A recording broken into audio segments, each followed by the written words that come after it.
بعد ساعات سوف ينزل جبريل سوف ينزل في العشر على الأرض يا عباد الله. إن الملائكة في ليلة القدر في الأرض أكثر من عدد الحصى. الملائكة سوف تنزل يا مسلمون في هذه العشر.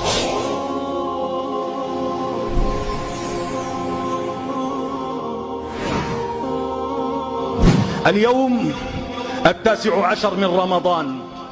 هذه الأيام كلها سوف تسأل عنها أمام الله. يا عبد الله اسمعني فإني لك ناصح أمين. يا عبد الله أيها الصائم أحسن فيما بقي من رمضان يغفر لك ما قد مضى. ها هي العشر على الأبواب، ها هي العشر على الأبواب.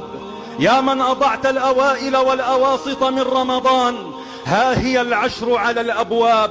يا من أسرفت على نفسك في رمضان، ها هي العشر على الأبواب. يا من أضعت الصلاة والصيام، ها هي العشر على الأبواب. يا أيها المسلمون العشر على الأبواب. يا أهل الصلاة أقبلوا، يا أهل الصيام أقبلوا، يا أهل التهجد أقبلوا، يا أهل الزكاة أقبلوا، فنحن مقبلون على العشر، فهي خير ليالي الدنيا. العشر خير من الأهل ومن المال ومن الولد ومن الذهب ومن الفضة، وكيف ذلك وهي العشر الأواخر من رمضان. القرآن الكريم، القرآن الكريم كلام رب العالمين الذي تحدى الله به البشرية، تحدى